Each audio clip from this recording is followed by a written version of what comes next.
respected Vice Chancellor of Amity University, Rajasthan, Pro Vice Chancellor of Amity University, Noida, respected Professor Jitendra Mohan, esteemed Chairperson of the session, Professor Mukundan, Professor Rajbir Singh, fellow senior colleagues, and the members and the students of the conference. AUR positive psychology. AUR. Yes,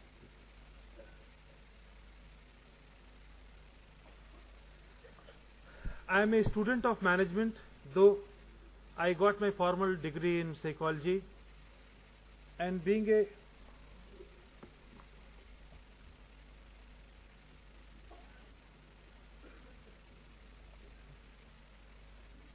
positive psychology AUR.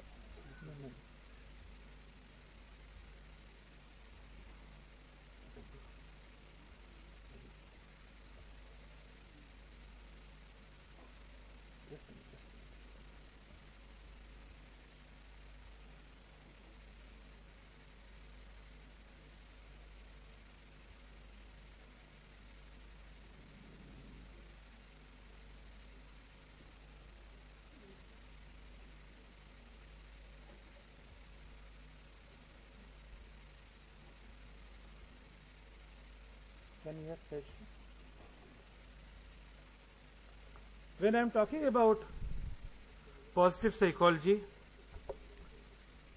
let me tell you frankly, I am very positive from the day yesterday when I boarded a car from Noida to Jaipur, wearing a pink shirt, coming to Pink City, wearing a pink tie, and it is a T20 match where I have Virender Sehwag and Sachin Tendulkar in my team, and as a Ishant Sharma of the team and paucity of time, I have to speak less.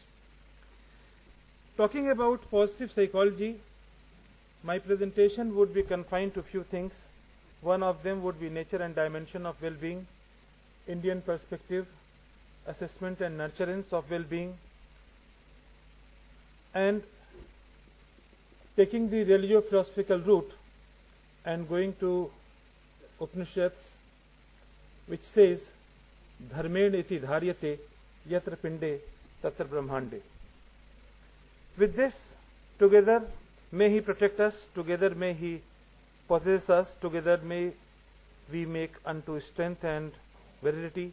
May our study be full of us, of light and power. May we never hate. Om Shanti Om. Talking to you about the dark side of the progress, we belong to the world of management where everybody is talking about progress, about their bottom line. Finance people talk about top line, but majority of us, we start our discussion with ROI and do what money I get and how I am contributing to return on investment made by my company. But the mixed blessing of material progress is nothing but a frivolous, deceitful appearance, honor without virtue, reason without wisdom, and pleasure without happiness. With this cursory overview, let me take you to the work of diminishing returns in the pursuit of happiness, and this is the summary of past 50 years in a study conducted in the United States, where you can look at the graph and you can see the adjusted GNP in thousands. Let us understand quickly what are the meanings of happiness, which to my mind is a mental state. Only when the spirit is rich, the mind is peaceful, and study is happiness possible.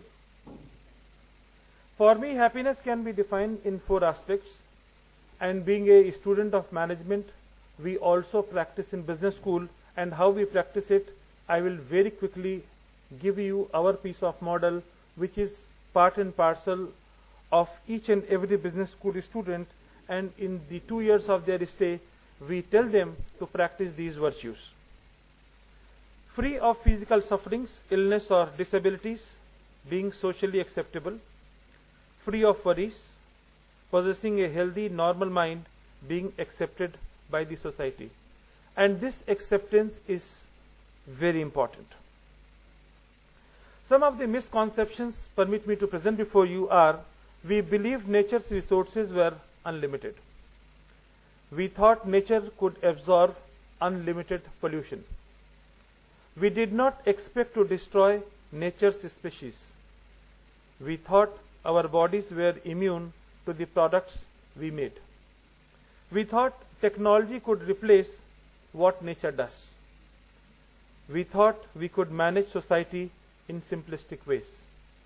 And perhaps these are the misconceptions, and in this conference at international level, we need to work on these misconceptions. Talking about well-being, this is extremely important, and at the end of the day, our endeavor should be only well-being. And my focus would be on autolocus, which is swasth. The person enjoys harmonious interplay of cognition and affect rather than being subjected to them. The world in which we are living, though multitasking is not meant for my gender, but we are doing at least 10 things at one go, and that has raised serious question for our existence. Now, when we talk about the positive psychology, we cannot dissociate with the concept of sukh. And sukh changes with the culture, with the country. In a particular country, you are permitted to do many more things, but in a particular country, you may not be permitted. So, what are the different aspects of pleasure and sukh? Some of them: agreeable feelings based on interpretation of mind, self, sense organs, objects, and perceptions are involved. Mode of mind: our sensuousness, retrospectiveness, and prospectiveness. Transcendental pleasure through desirelessness, and once in a week or a fortnight or in a month we say, ab sab kuch chhod dena hai. Then we have two things which we need to consider here. One is prayas and another is shreyas. And prayas and shreyas are the two important ingredients to my mind of pleasure, and definition vary from individual to individual. While true happiness lies in the expression of virtues, which my respected colleague Professor Rajbir Singh presented so very well. Some lessons from psychological research. What I understand, search for happiness through hedonistic pursuit has limitations because of its own assumptions. The analysis of the cause of unhappiness is insufficient. Positive and negative effect are two dimensions, and happiness leads to success, though from the days of Friedrich Herzberg to Victor Broom and so many psychologists, including Porter and Lauder, they did phenomenal work and tried to establish a relationship between happiness and success. Nurturing ego, the self-esteem, does not lead to happiness, though many psychologists in different parts of the country are working on self-esteem. To my mind, good life can be seen from following perspective. One of them is evaluative aspect. Relevance of the person, final value, and theoretical perspective. Well, time is a paucity, otherwise these parameters are so vast, you can deliberate at length.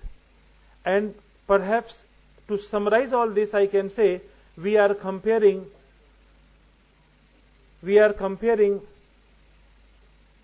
mango with guava, apple with pineapple, and many more such things, where somehow we reach to a conclusion that I am not leading a good life or I am leading a good life. And to my mind, the only issue is frame of reference. Perceived causes of happiness are mental strength and personality traits, personal advantages, achievement and freedom in life and work, social support and esteem, security and optimism, and of course contentment. Some realizations about happiness: it is not the hedonistic pursuit, it is not the absence of unhappiness, it is not affluence, it involves evaluation and experience, and well-being involves functioning capabilities and agency. Now, across the globe we are taught logic, and we have no formal training on emotions, and to my mind that is another issue which we need to relook when we are discussing and deliberating on positive psychology. The contemporary condition concludes that we are still not happy some of the time, and some people are unhappy most of the time. Habituation and adaptation to pleasurable situations, and what I said before, negative social comparison when we are comparing apple with pineapple.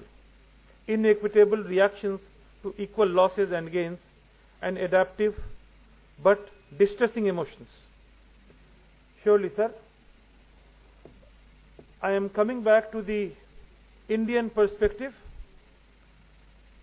The human existence, Atma, Buddhi, Manas, Indriyas and Vishyas, thinking of objects, attachment, desire, anger, delusion, loss of memory, destruction of discrimination, a person perishes.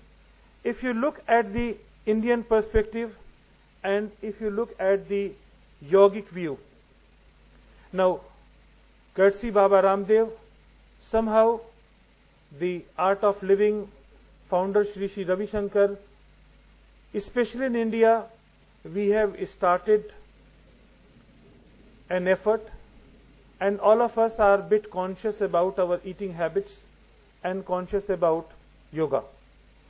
To my mind, this is the only way out, where we need to look back and we need to have a formal training on handling emotions.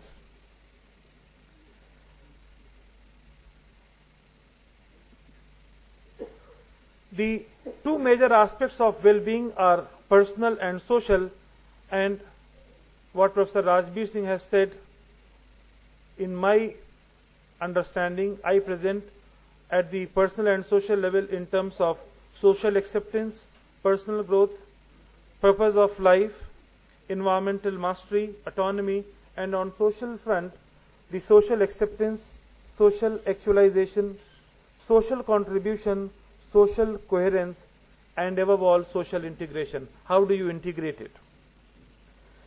Characteristics of happy people. This is a marvel to read, work of Paul Martin, making happy people, the nature of happiness and its origin in childhood. And this is the famous work of Peterson and Seligman, wisdom and knowledge, courage, humanity, justice, temperance, and transcendence. Well, based on this model, what we practice in our business school, we have a concept called Journal of Success, and we teach every student to work on 5 components of inner game and 3 components of outer game. These 5 components of outer game from positive psychology, number 1, we say that you need to look at the way you have learned so far. First L we say is learning. Second L we say laughing, because it is very important in life to laugh.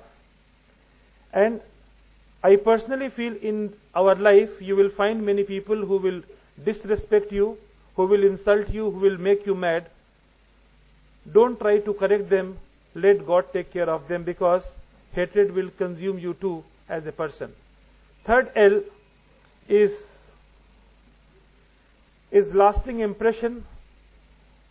Wherever you go, make a mark and people will talk about positivity. And last, L, which I define from the perspective of love, which is nothing but passion. How passionate you are about your work.